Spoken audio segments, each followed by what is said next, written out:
Biraz önce TAG defilesini izledik hep birlikte. Şimdi konuklarım çok sevgili Gökay Gündoğdu ve çok sevdiğim Begüm Kütük Yaşaroğlu ile beraberiz. Hoş geldiniz. Hoş bulduk Hoş bulduk. Reşat'cığım. Heyecanlı mısınız? Çok.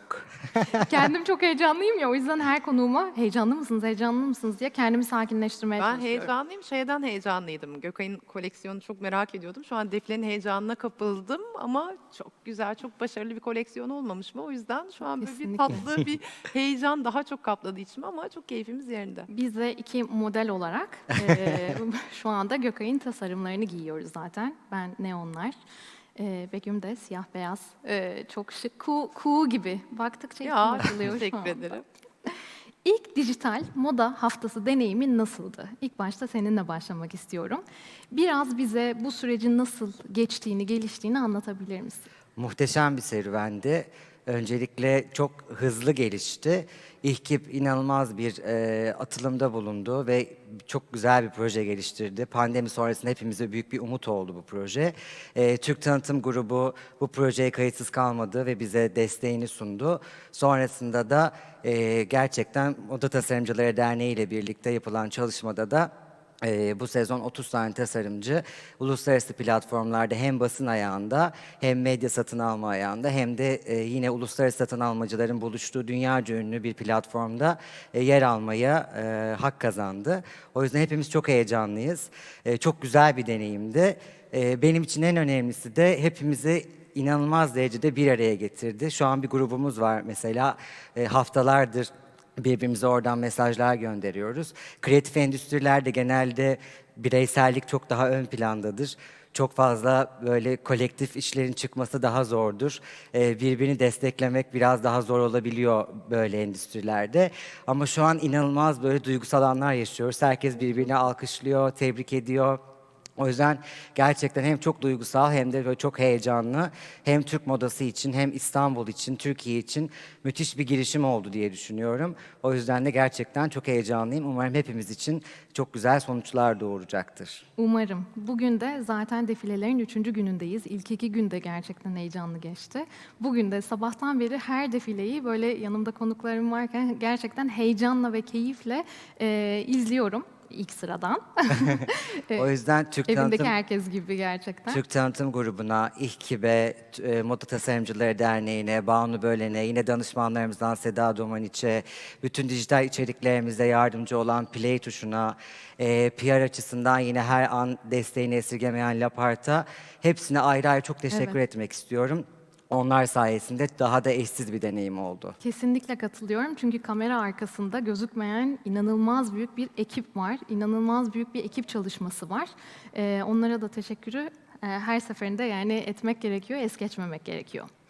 Peki koleksiyonlarında her zaman kadın meselelerine değiniyorsun. Bir önceki defilende de kadınların metalaştırılmasına karşı bir duruş sergilemiştin ve gerçekten defile bitiminde bütün herkes, kadın erkek fark etmeksizin ayakta alkışlamıştı. Herkesin tüyleri diken diken olmuştu. Hala böyle o görüntüleri, eski defile hani videolarını böyle karşıma çıktıkça her seferinde böyle gözlerim doluyor ve inanılmaz tüylerim diken diken gururla izliyorum. Çok teşekkür ederim. Bu sezon, asıl biz teşekkür ederiz. Bu sezon yine kadınların gücüne vurgu yapıyorsun. Bu konuda neler söylemek istersin?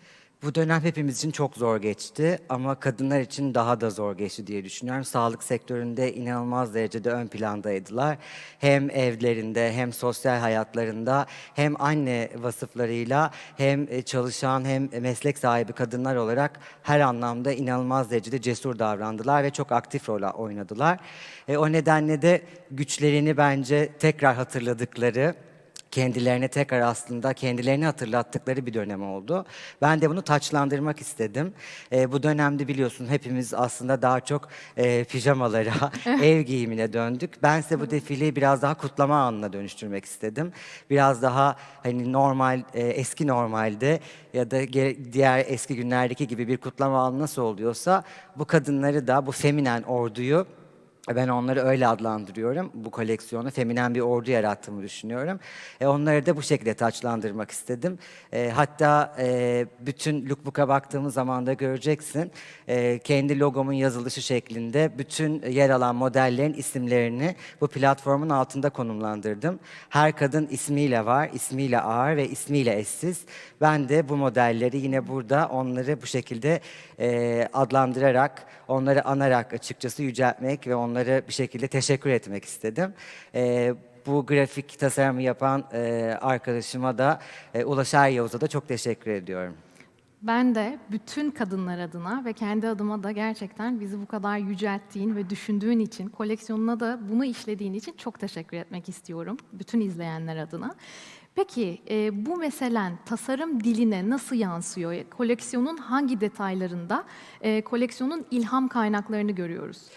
Daha volümlü formlar kullandım. Renk koleksiyonda çok az. Siyah, beyaz ve bej var. Daha militer detaylara açıkçası değindim. Apoletler var, uzun sarkan bantlar var. Ve el yapımı bronz broşlar var. Onu da Mayezaya işbirliğiyle yaptık. Onun haricinde de genelde hep rütbelerde gördüğümüz kuşlar vardı. Ben o kuşları kendi yorumumla başka bir formata dönüştürdüm ve kristallerle işledim. Umuda, barışa ve sevgiye yolculuk eden kuşlar da yine ceketlerde, pantolonlarda yerlerini aldı.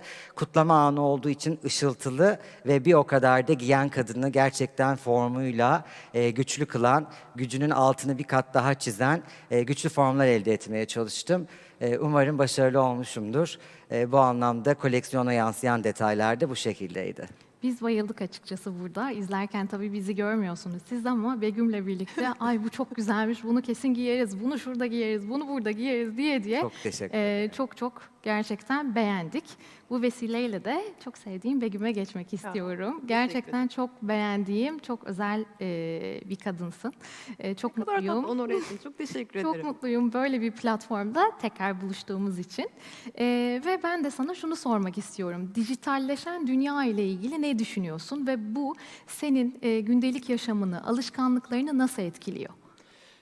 Dijital dünyanın aktif olmadığı bir zamanı artık hatırlamıyorum kendi adıma açıkçası. Yani hayat o kadar akıyor gidiyor ve her şeyi dijital dünyadan takip edip yapıyoruz ki son dönemde. Sanki ondan öncesi yokmuş gibi geliyor. Ama bu son pandemi döneminin elbette ki hepimize daha farkındalık yarattığı zamanlara bakılırsa Fashion Week'i mesela dijital ortamda yapıyoruz şu an. Bu bana çok enteresan geliyor. Az önce çok güzel Bana söyledin. da. En önden izliyorum hissi. Hepimize özel hissettiriyor ve daha hızlı, daha kolay takip edebilmemizi sağlıyor. Aynı zamanda yani elbet dijital dünyanın kolaylıkları tabii ki alışveriş yapmam, hani kişisel anlamda her tür ihtiyacımı karşılamam, evet harika, okey ama günün sonunda bu süreçte ben şeyi biraz daha fazla keşfettim. Hobilerime dair daha fazla sayfa, site, dünyanın her yerindeki bilgiye erişimim kolaylaştı. Evimizde oturarak topluca hep beraber çok büyük sanat aktivitelerine tanıklık edebildik. Onun dışında yine benim çok etkilendiğim, yine evinde otururken mesela hani onca yol kat edip gidebileceğin Frida Kahlo Müzesi'nin açılması ve senin evinde oturduğun atmosferini onu gözlemlemen çok etkileyici. Onlar benim de gerçekten çok Evet, hoşuma gitmişti. Hep benim de böyle çok hoşuma diyoruz ya gitti. keşke şuraya da görsek, keşke bunu da Evet, yapsak. evet. Böyle bir anda sayfa sayfa linkler elden ele Evet, dolaşmaya aynen. başladı. Aslında hep var olan Aynen, şeylerdi. Ama pandemi döneminde bence bunlara Değil mi? Farkındalığımız daha da arttı. hem farkındalığımız arttı hem de vakit ayırabildik. Yani aslında zaten o müzeler online olarak gezilebiliyordu ama biz gezmiyorduk. Aslında ne kadar o şehrin koşturmacasına hani kapılıp kendimizi böyle meşgul edecek yani daha doğrusu keyif alabileceğimiz Tabii. şeyleri yapmıyormuşuz yani. Buna fark ettik. Gerçekten. Ya pandemide. hobilerimize daha vakit ayırabildiğimiz ve bunu Evet. zenginleştirmek adına çok fazla seçenek olduğunu keşfettim. Senin hatırlıyorum ben pandemide bir eğitim sürecine girdin değil mi? Evet, Sanat sanat tarihi tarihi. eğitimi aldın. Ay çok güzel ya. Evet. Çok güzeldi gerçekten. Yani hepimizin kendini geliştirebileceği bir platform olduğu için artık dijital dünyanın sınırsız ve sonsuz olduğu için çok memnun ve mutluyum ben. Bu süreçte de daha net anladım. Keza ben de aynı şekilde yani evde o kadar böyle hani bütün dünya evde aynı anda durunca hani hem böyle bir şey geliyor, ben bir şey kaçırmıyorum hissi geliyor. Yani diğer türlü olunca çünkü biri evde ve herkes dışarıda insanın aklı Evet. kalıyor, gündeme yetişme çabası, kim nerede ne yapıyor, ben bir şey kaçırıyor muyum hissi bence bu dijitalleşen dünyada hepimizin adına var. İster Kesinlikle istemez öyle. Instagram'a giriyoruz evde, pijamalarımla koltukta oturuyorum. Herkes işte hani böyle inanılmaz giyinimli, işte biri yemekte, biri bir partide, biri bir şeyde. Hani diyorum ki ben bir şeyi eksik yapıyorum galiba. Hani ben niye orada Orada değilim? değilim. Ama halbuki yani o halimizi görmüyoruz ya Şey de bence birbirimizi. etkileyici Raşel. Ben sonuçta sanal o böyle ekran arkasından hissinin mesela çok ne olabileceğini tahmin etmiyordum ama işte pandemide gördüm. Yani o birkaç sanatçının yardım konserine eşlik ettiğinde dünyayla bir Evet. hüngür hüngür ağladığım günü biliyorum. Çok agite olup yani o ortak duygular, o herkesin bir arada olma hissi bence hepimizi daha güçlendirecek günden güne ve daha birbirimizle barışmamızı belki, daha birbirimizi sevmemizi, daha Empati kurabilmemizi empati kurabilmemizi birbirimizle. güçlendirecek. O yüzden de ben bu dijitalliğe adım atıp herkesin bu yola girmesinden çok çok memnunum. Kesinlikle katılıyorum. Peki, Gökay'ın geçmişten bugüne bir tasarımcı olarak yolculuğunu nasıl değerlendiriyorsun? Sence onun tasarım dilinde neler değişti bu süre zarfında? Şimdi Gökay Zor bir Gündoğdu bu kadar böyle kısa cümlelerle nasıl anlatabilirim? Bizim Gökay'la sanırım arkadaşlığımız 2014 senesinde başladı. Önce tasarımcı müşteri ilişkimiz vardı ve günden güne ilerleyen, gelişen bir dostluğa dönüştü. Gökay'ın tasarımlarında hep benim ilgimi çeken kadının gücüne güç katması ve gerçekten kadını feminen, sonsuz güzelliğiyle beraber aynı zamanda güçlü olabileceğini de her an hissettiren bir tasarımcı ki bence bu çok kıymetli. Ve şey çok hoşuma gidiyor Gökay'ın yıllardır takip ettiğimi koleksiyonlarında hep bir tavır var. Kadının gücünü ona yeniden hatırlatacak formları özgün biçimde yaratmakta çok usta bir tasarımcı. Günün sonunda kendi adıma yine çok etkilendiğim onun zamansız stillerini çok seviyorum. Gökay'dan özellikle böyle hani çok nasıl diyeyim her ana adapte edebileceğim yani günün her anında rahatlıkla taşıyabileceğim ürünler almayı seviyorum. Onun dışında Gökay'ın kumaş kalitesi, incelikli işçiliği beni daima çok cezbediyor. Bu konuda mütevazı olabilirim. Çok teşekkür ederim. Ve onun o zamansız stili hep böyle bana kendimi iyi hissettiriyor ve günün sonunda şeye çok memnunum. Hani tasarım yolculuğunda Gökay nasıl gidiyor? Bir dost arkadaş olarak etkilendiğim şey günden güne daha cesur olduğunu hissediyorum ve renk skalası, yarattığı silüetler kadını daha güçlü kılmak adına özenle devam ediyor. Üzerinde de zaten Ya. Tag'ın son koleksiyonundan bir look görüyoruz. Ben de zaten Kesinlikle. şunu soracaktım hani Tag giyindiğinde ne hissediyorsun? İçinde nasıl duygular yeşeriyor? Ne hissediyorum? Çok güçlü hissediyorum her şeyden önce. Bu çok kıymetli bir şey. Yani Kesinlikle. güçlü hissetmek çok önemli. Güzel hissediyorum aynı zamanda. Her bugüne kadar gittiğim her ortamda çok onarı olmuşumdur Gökay'ın Evet. tasarımlarıyla. Demin Begüm böyle ortama giriş yapınca zaten böyle hepimiz Ya, dönüp ama bütün kafalar çevrildi kim Raşel, geliyor bir şey diye. söyleyeyim mi? Bunu en iyi sen bilirsin bence. Gerçekten bu tek kişilik ya da senin vizyonla ilintili bir şey değil. Hakikaten gerçekten senin ruhuna uygun tasarımcı işbirliği senin de ruhunu ne Kesinlikle. kadar yükselttiğini hepimiz biliyoruz. Bir de aynı zamanda hani şu var, ben günden güne Gökay'la niye gurur duyuyorum? Hayatta kendine güvenen, kendini olduğu gibi seven, aynı zamanda hayatta hep sorgulayan, güçlü, ayrıştıran değil ama kucaklayan, standartlara boyun eğmeyen, dünyaya hep kendi vizyonuyla bakan kadınların çok ilgisini çektiği bir dönemde. Ve bu bana çok gurur veriyor. Onun, Hepimize, bütün evet, böyle bir kadınlara tasarımcı gerçekten. olması.